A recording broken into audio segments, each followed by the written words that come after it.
الحمد لله وصلى الله وسلم على نبينا محمد وعلى آله وصحبه أجمعين. رب اشرح لي صدري ويسر لي أمري واحلل عقدة من لساني يفقه قولي. عزیز طلبہ طالبات، السلام علیکم ورحمۃ اللہ تعالی وبرکاتہ. مجالس اربعین نویہ میں آپ سب کو خوش آمدید. اللہ تعالیٰ سے دعا ہے کہ ہمارا یہاں جمع ہونا محض اپنے فضل سے قبول فرمائے اور ہمیں علم نافع اور عمل صالح عطا فرمائے، اور ہمارے دلوں کو اللہ کے نبی صلی اللہ علیہ وسلم کی محبت سے معمور فرمائے، اور ہمارے اندر آپ صلی اللہ علیہ وسلم کی پیروی کا جذبہ مزید زیادہ فرمائے، اور ہمارے کردار میں بلندی عطا فرمائے. آج انشاءاللہ ہم حدیث نمبر 18 سے اپنے سبق کا آغاز کریں گے، جو کہ حدیث ابو ذر غفاری اور جناب معاذ بن جبل رضی اللہ تعالیٰ عنہ کی ہے. تو شروع کرتے ہیں. عن ابی ذر جندب بن جنادہ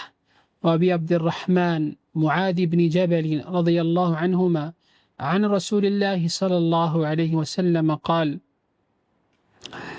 اتق اللہ حیثما کنت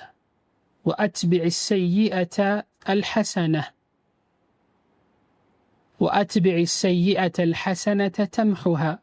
وخالق الناس بخلق حسن. رواه الترمذي وقال حديث حسن وفي بعض النسخ حسن صحيح. جناب ابو ذر جندب بن جنادہ اور ابو عبد الرحمن معاذ بن جبل رضی اللہ عنہما فرماتے ہیں کہ نبی کریم صلی اللہ علیہ وسلم نے ارشاد فرمایا، اللہ کا تقوی اختیار کرو تم جہاں کہیں پر بھی ہو، اور برائی ہو جانے کے بعد نیکی کرو. نیکی برائی کو مٹا دیتی ہے، اور لوگوں کے ساتھ اچھے اخلاق سے پیش آؤ. اور اس حدیث کو امام ترمذی رحمہ اللہ نے روایت کیا ہے، اور وہ کہتے ہیں کہ یہ حدیث حسن ہے، اور ان کے بعض نسخوں میں یہ اس طرح بھی لکھا ہوا ہے کہ یہ حدیث حسن صحیح ہے. طيب یہ حدیث جس کا بنیادی موضوع یہی ہے کہ اللہ رب العزت کا تقوی اختیار کرنا، اور اس کے ساتھ ساتھ حسن اخلاق کو لازمی پکڑنا. حسن اخلاق کا بہت زیادہ زور دیا گیا ہے اس حدیث کے اندر، اور یہ حدیث اپنی الفاظ میں مختصر ہونے کے باوجود بہت زیادہ گہری اور عظیم حدیث ہے، اور جسے ہم بلا شبہ جوامع الکلم میں شمار کرتے ہیں. اس حدیث کے جو راوی ہیں جناب ابو ذر غفاری اور جناب معاذ بن جبل رضی اللہ عنہما، تو ہم ان کا بھی ایک مختصر سا تذکرہ پڑھ لیتے ہیں. جناب ابو ذر رضی اللہ تعالیٰ عنہ، جن کے نام میں تو ویسے بہت اختلاف ہے کہ ان کا اصل نام کیا تھا، جیسے کہ جناب ابو ہریرہ کے بھی نام میں بہت زیادہ اختلاف ہے، لیکن مشہور نام یہی ہے کہ آپ کا نام جندب تھا، جندب بن جنادہ، اور آپ بنو غفار سے تعلق رکھتے ہیں، اس لیے آپ کو غفاری کہا جاتا ہے. آپ کی کنیت سے آپ زیادہ مشہور ہیں ابو ذر. اور آپ کے جو ایک بھائی ہیں وہ بھی بہت عظیم صحابی تھے اور شاعر بھی تھے، جناب انیس بن جنادہ الغفاری. اور یہ ان لوگوں میں سے ہیں جنہوں نے مکہ کے اندر ابتدائی ایام میں اسلام قبول کیا، اور سابقین اولین میں آپ کا شمار ہوتا ہے. اور اللہ کے نبی صلی اللہ علیہ وسلم کے ایک فرمان کے مطابق آپ نے جب ایمان قبول کیا، ایمان لے کر آئے، تو آپ اپنے خاندان میں اور آپ کے قبیلے میں جا کے آپ نے تبلیغ بھی کی اور لوگوں کو لا الہ الا اللہ کی دعوت دی. اور پھر غزوہ خندق کے بعد یہ نبی کریم صلی اللہ علیہ وسلم کے پاس مدینہ میں آئے. اور آپ کی سیرت کا اگر آپ مطالعہ کریں تو اس میں ہمیں بنیادی چیز جو ملتی ہے وہ ہے آپ کا زہد، آپ کا تقوی، آپ کی عبادت گزاری، آپ کی پرہیزگاری. یہ چیز آپ کی زندگی میں بہت زیادہ تھی. اور اسی طرح آپ صدق اللسان بہت زیادہ مشہور تھے، سچائی، سچ گوئی آپ کے اندر بہت زیادہ تھی. اور آپ جناب عثمان رضی اللہ تعالیٰ عنہ کے دور خلافت میں 32 ہجری میں فوت ہوئے، اور آپ سے تقریباً 280 کے قریب احادیث مروی ہیں. اور اس حدیث کو روایت کرنے والے دوسرے صحابی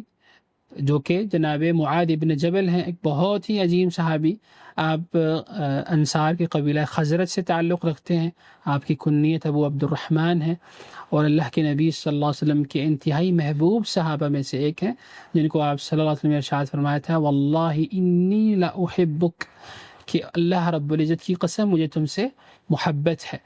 اور جناب معاذ رضی اللہ تعالیٰ عنہ کا ایک ان کی فضیلتوں میں سے ایک فضیلت یہ بھی ہے کہ یہ فقیہ صحابہ میں سے تھے، یعنی حلال و حرام کے جاننے والے، قرآن و سنت کا گہرائی سے علم رکھنے والے صحابہ میں آپ کا شمار ہوتا ہے، اور آپ ان لوگوں میں سے ہیں جو باقاعدہ فقہ اور فتاوی کی مسند ان کو حاصل تھی، اور ان کے تذکرے میں آتا ہے کہ یہ انتہائی خوبصورت اور تندرست شخصیت کے مالک بھی تھے، اور اسلام لانے کے وقت آپ کی عمر تقریباً 18 سال تھی، یعنی بالکل جوان تھے، اور آپ صلی اللہ علیہ وسلم نے ان کو یمن کا گورنر اور وہاں کا معلم بنا کر بھی بھیجا اپنی وفات سے کچھ عرصے پہلے، اور عہد فاروقی میں بھی آپ شام کے حاکم مقرر کیے گئے، اور تقریباً 18 ہجری میں طاعون کی بیماری میں مبتلا ہو کے جناب معاذ بن جبل، اس امت کے عظیم صحابی، اس امت کے عظیم معلم، 38 سال کی عمر میں بالکل جوانی کے اندر آپ نے وفات پائی، اور آپ سے تقریباً 150 یا اس سے کچھ زیادہ احادیث مروی ہیں۔ اللہ تعالیٰ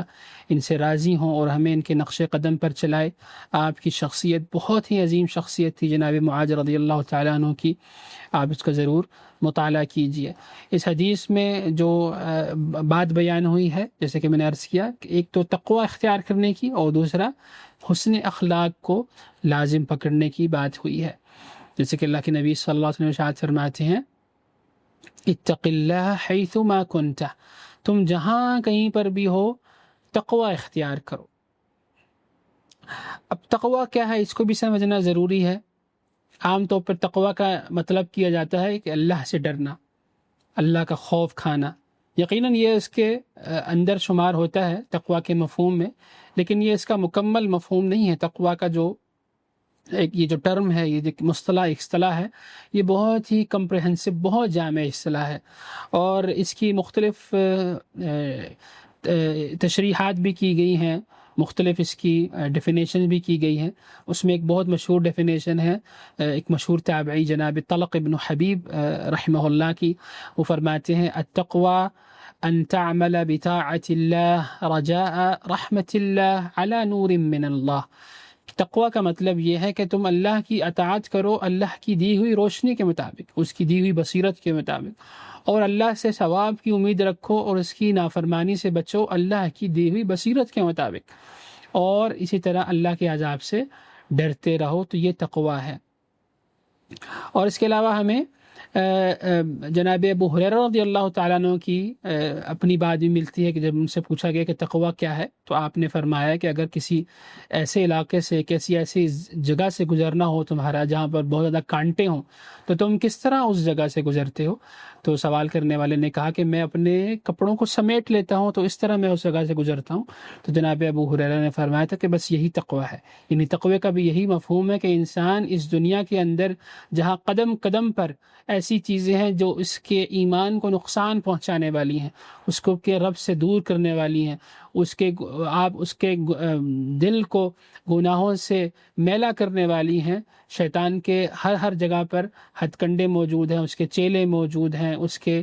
جو خوشنما کر دینے والی چیزیں موجود ہیں۔ تو انسان اپنے آپ کو جس طرح اپنے کپڑوں کو بچا کے چلتا ہے گندگی سے، کیچڑ سے یا کانٹوں سے، تو اسی طرح جب وہ اس قسم کی ملذات سے، اس قسم کی خواہشات نفس جو شہوات ہیں، ان سے جب اپنے آپ کو بچاتا ہے تو وہ گویا تقوی کی راہ پر چل رہا ہوتا ہے۔ تو یہ تقوی کا مفہوم ہے۔ اور اس کے علاوہ بھی اگر دیکھا جائے تو اس کا یوں بھی آپ اس کو سمجھ سکتے ہیں کہ تقوی بیسیکلی وقایا سے ہے، اور وقایا کہتے ہیں عربک میں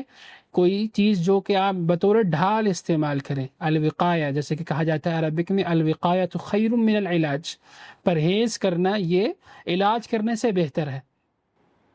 تقوی کو آپ یوں بھی سمجھ سکتے ہیں کہ تقوی دراصل وقایا سے ہے، اور وقایا عربک میں کہتے ہیں پروٹیکشن کو، کوئی چیز آپ اس لیے اختیار کریں کہ آپ کی حفاظت ہو جائے، مثلا کوئی سی قسم کی ڈھال اختیار کرنا، شیلڈ اپنانا۔ تو تقوی کا اسکالرز یہ کہتے ہیں کہ جب انسان اپنے درمیان اور ایسی چیز جس کے غصے سے، جس کی تکلیف سے وہ بچنا چاہتا ہے، نقصان سے بچنا چاہتا ہے، تو اپنے اور اس کے درمیان جب وہ کوئی ڈھال بنا لیتا ہے، کوئی اختیار کر لیتا ہے تاکہ اپنے آپ کو بچا سکے، تو یہ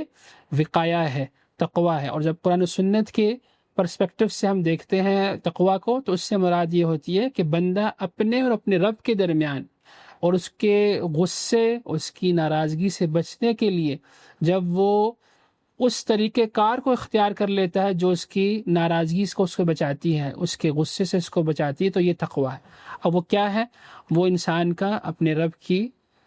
رب کے بتائے ہوئے احکامات پر چلنا ہے، اور اس کے روکے ہوئے کاموں سے اپنے آپ کو روک دینا ہے۔ تو یہ دراصل تقویٰ ہے، یہ وہ ڈھال ہے جو بندہ اختیار کرتا ہے تاکہ اللہ رب العزت کی ناراضگی سے، اس کی سخط سے، اس کے غضب سے اپنے آپ کو بچا سکے۔ تو یہ تقویٰ کا مفہوم ہے کہ انسان اٹھتے بیٹھتے اپنے رب کی نافرمانی سے خود کو بچائے اور اس کے بتائے ہوئے احکام کے مطابق اپنی زندگی کو گزارے۔ تو یہاں پر بھی یہی فرمایا گیا، اتق اللہ حیثما کنت، تم جہاں کہیں پر بھی ہو، یعنی تم چاہے لوگوں کے درمیان ہو، چاہے تم اکیلے میں ہو، چاہے تم بازاروں میں ہو، چاہے تم مسجد کے اندر ہو، چاہے تم کسی اور جگہ پر ہو، تمہیں ہر جگہ پر تقوی اختیار کرنا ہے، یعنی اللہ رب العزت کے حقوق کا خیال رکھنا ہے، اس کی باؤنڈریز کا خیال رکھنا ہے، اس کے احکامات کو ذہن میں رکھنا ہے کہ کسی بھی جگہ پر موجود ہوتے ہوئے کوئی ایسا کام نہ ہو جائے جو اللہ رب العزت کو ناپسند ہے، اور اس کام کو کرنا ہے جس کا اللہ رب العزت نے حکم دیا ہے اس جگہ پر ہوتے ہوئے۔ تو یہ تقوی کا مفہوم ہے۔ اور اس کی ضرورت کیوں ہے؟ کیونکہ تقوی دراصل اسی چیز کا نام ہے کہ انسان اپنے دل کے اندر اللہ رب العزت کا ڈر، اس کا خوف، اس کی محبت اپنے دل میں قائم رکھے، اور اپنے دل میں اس کی عظمت اور اس کی ہیبت کا جو ایک تصور ہے وہ بھی قائم رکھے، اور اس کے مطابق پھر اس کے عمل بھی ہوں۔ یعنی ضروری نہیں، یعنی یہ نہیں ہے کہ صرف انسان دل میں ہی ڈرتا رہے لیکن اپنے اعمال میں انتہائی جرات کا مظاہرہ کرے اور اللہ رب العزت کی نافرمانیاں کرتا رہے، ایسا بھی نہیں ہے۔ بلکہ انسان جہاں اپنے رب کا تقوی اختیار کرتا ہے دل میں، تو اس کا باقاعدہ اس کے اعمال سے اظہار بھی ہونا چاہیے، کیونکہ اعمال بھی اللہ رب العزت دیکھتے ہیں، جیسے کہ حدیث میں آتا ہے صحیح مسلم کی، ان اللہ لا ينظر الى صورکم واعمالکم ولکن ينظر الى قلوبکم واعمالکم، کہ اللہ تعالیٰ تمہاری صورتوں کو، تمہاری شکلوں کو اور تمہارے مالوں کو نہیں دیکھتے، بلکہ وہ تو تمہارے دلوں کو اور تمہارے اعمال کو دیکھتے ہیں کہ اس کے اندر تقوی کتنا ہے، دل کے اندر اخلاص کتنی ہے، محبت، اس کی رجا، اس کا خوف کتنا ہے، اور اس طرح اعمال میں کس قدر پیروی ہے اللہ کے نبی صلی اللہ علیہ وسلم کی، اعمال میں کس قدر اللہ رب العزت کی پیروی شامل ہے۔ یہ چیز ضرور مد نظر رہنی چاہیے، اور اللہ کے نبی صلی اللہ علیہ وسلم کی حوالے سے بہت زیادہ رہنمائی موجود ہے، کیونکہ بعض لوگ تقوی کا یہ مفہوم لیتے ہیں کہ صرف جب لوگوں کے درمیان ہو تو اللہ رب العزت کا ڈر رکھا جائے، لیکن جب اکیلے ہوں تو انسان بالکل تقوی کا مفہوم بھول جائے۔ ایسا بالکل بھی نہیں ہے۔ جو لوگ تنہائی میں چھپ کے گناہ کا ارتکاب کرتے ہیں وہ تو بالکل تقوی کے خلاف ہے، بلکہ ایسے لوگوں کو اپنا تو بہت زیادہ اپنے نفس کے اوپر جائزہ لینا چاہیے کہ جب ان کو خلوت کا موقع ملتا ہے، یعنی لوگوں سے دوری جب ان کو ملتی ہے، کوئی ایسا وقت ملتا ہے، تو ان کو زیادہ اللہ رب العزت کے احساس کرنا چاہیے، اس کی موجودگی کا، اس کے دیکھنے کا، کہ وہ اس کے احوال پر مطلع ہیں، وہ اس کو دیکھ رہے ہیں۔ تو اس وقت تو زیادہ انسان کو تقوی اختیار کرنا چاہیے اور اللہ رب العزت سے حیا کرنی چاہیے۔ تو یہاں پر بھی یہی چیز بیان کی گئی کہ ایک تو تقوی اختیار کیا جائے جہاں کہیں بھی ہو انسان، اور اس کے ساتھ ساتھ وَأَتْبِعِ السَّيِّئَةَ الْحَسَنَةَ تَمْحُوهَا، کہ جب تم سے کوئی برائی ہو جائے تو اس کے ساتھ نیکی کرو جو اس کو مٹا دے گی۔ یعنی یہاں پر یہ بات بیان کی جا رہی ہے کہ بلا شبہ انسان کو تقوی اختیار کرنے کا حکم دیا، اس کو اپنے رب کی احکامات کی فرما برداری کرنے کا حکم دیا، لیکن بہرحال انسان ہے، اس سے بھول چک ہو جاتی ہے، غلطی ہو جاتی ہے، جیسے کہ حدیث میں آتا ہے کل بنی آدم خطاؤون وخیر الخطائین التوابون، کہ تمام مخلوق بنی آدم جو ہیں، آدم کی اولاد، وہ سب خطاء ہے، بہت زیادہ غلطیاں کرنے والی ہے، اور ان سب میں جو بہتر لوگ ہیں غلطیاں کرنے والوں میں التوابون، جو لوگ توبہ کرتے ہیں۔ تو اس سے ہمیں پتہ چلتا ہے کہ انسان اپنی ایک حالت میں نہیں رہتا، اس سے بعض اوقات غلطیاں بھی ہو جاتی ہیں۔ تو یہاں پر بھی یہ بات کی گئی ہے کہ اگر تم سے غلطی ہو جائے، برائی ہو جائے، اللہ رب کی نافرمانی ہو جائے، تو تم فوراً کیا کرو، اس کو مٹانے کی کوشش کرو، اس کو ختم کرنے کی کوشش کرو۔ اور ختم کرنے کا ایک طریقہ کیا ہے؟ اتبع السیئۃ الحسنہ، کہ جب برائی کا کوئی کام ہو جائے تو اس کے بعد فوراً نیکی کرو تاکہ وہ اس کو مٹا دے، وہ اس کو ختم کر دے. جیسے کہ اس حوالے سے ہمارے پاس آیت بھی ہے قرآن کریم کی، ان الحسنات یذہبن السیئات، سورہ ہود میں اللہ تعالیٰ ارشاد فرماتے ہیں بلا شبہ نیکیاں برائیوں کو لے جاتی ہیں، یعنی ان کو بہا کے لے جاتی ہیں، ختم ہو جاتی ہیں اور اس کا ازالہ ہو جاتا ہے. تو یہ ایک طریقہ کہ انسان اپنے گناہوں کو ختم کرے. اور ایک بہت اہم جو طریقہ ہے انسان کو اپنے برائیوں کو ختم کرنے کا، وہ یہ ہے کہ انسان توبہ کا راستہ اختیار کرے، توبہ کا دروازہ کھٹکھٹائے اور اس کی جو شرائط ہیں اس کو ادا کرے. اور وہ کیا شرائط ہے انسان کی توبہ کرنے کی؟ کہ سب سے پہلے جس گناہ میں مبتلا ہے اس گناہ کو چھوڑے. اگر بہت سارے گناہ ہیں تو اس پورے بہت سارے گناہوں کو چھوڑے. اگر پوری زندگی گناہوں کی ڈگر پر چل رہی ہے تو اس پورے ٹریک کو چھوڑے، اس پورے پاتھ کو چھوڑے. اور اس کے بعد اللہ رب العزت کے سامنے شرمندگی کا احساس ہو، ندامت کا احساس ہو کہ وہ جو کچھ کرتا رہا ہے، جو وقت گزارتا رہا ہے اللہ رب کی نافرمانی میں، وہ غلط کرتا رہا ہے، اس سے بہت برا ہوا ہے، اپنی جان پر اس نے اپنے نفس پر ظلم کیا ہے. اور تیسری چیز اس کے اندر کیا ہے کہ وہ اس بات کا عزم کرے کہ مستقبل میں کبھی بھی یہ کام نہیں کرے گا، اس راہ پر نہیں چلے گا جو اللہ رب العزت کی ناپسندیدہ راہ ہے. اور اس کے ساتھ ساتھ اگر وہ جو جس برائی میں مبتلا تھا وہ اگر حقوق العباد سے تعلق رکھتی ہے، کسی کا حق مار دیا ہے، حق تلفی ہو گئی ہے، تو اس کے لیے ضروری ہے کہ اس حق کو واپس کرے، اس سے بھی معافی مانگے. اور اس کے ساتھ ساتھ توبہ کا جو دروازہ ہے وہ بھی یقیناً ہر وقت کھلا ہوا ہے، سوائے اس کے کہ انسان پر موت طاری ہو جائے، نزا کا عالم آ جائے، اس وقت توبہ کے دروازے بند ہو جاتے ہیں. اس سے پہلے جب انسان کو اس بات کا احساس ہو کہ اس کو توبہ کرنی چاہیے، اپنے رب کی طرف پلٹنا چاہیے. تو یہ بھی ایک طریقہ ہے جب انسان اپنی برائیوں کو ختم کر سکتا ہے. اللہ تعالی ہمیں عافیت نصیب فرمائے. اور یہی اہل ایمان کا وصف ہے کہ جب ان سے کوئی گناہ ہو جاتا ہے، ان سے کوئی برائی سرزد ہو جاتی ہے، تو وہ اپنے رب کی طرف پلٹتے ہیں، معافی کی صورت میں، توبہ کرنے کی صورت میں، استغفار کی صورت میں،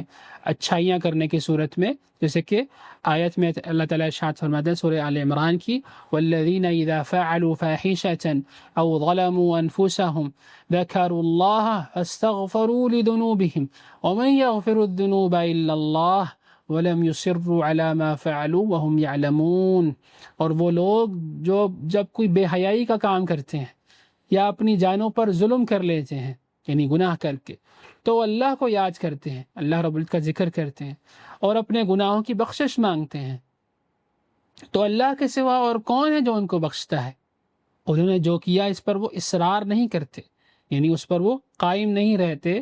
وَلَمْ يُصِرُّوا عَلَى مَا فَعَلُوا وَهُمْ يَعْلَمُونَ، جبکہ وہ جانتے ہیں، یعنی جان بوجھ کے وہ لوگ اپنے ان برائیوں پر اصرار نہیں کرتے، ان کو بار بار نہیں کرتے. غلطی سے یقیناً انسان سے گناہ سرزد ہو جاتا ہے، تو اللہ تعالیٰ ان کی اس معافی کو، ان کی گڑ گڑانے کو قبول فرماتے ہیں. اور یہی وجہ ہے کہ اس حدیث میں بھی اسی طرف اشارہ کیا گیا ہے. اور اس کے ساتھ ساتھ اللہ تعالیٰ، اللہ کے نبی صلی اللہ علیہ وسلم نے اس حدیث میں فرمایا وَخَالِقِ النَّاسَ بِخُلُقٍ حَسَنٍ، اور لوگوں کے ساتھ حسن اخلاق سے پیش آؤ، یعنی لوگوں کے ساتھ اچھا برتاؤ کرو.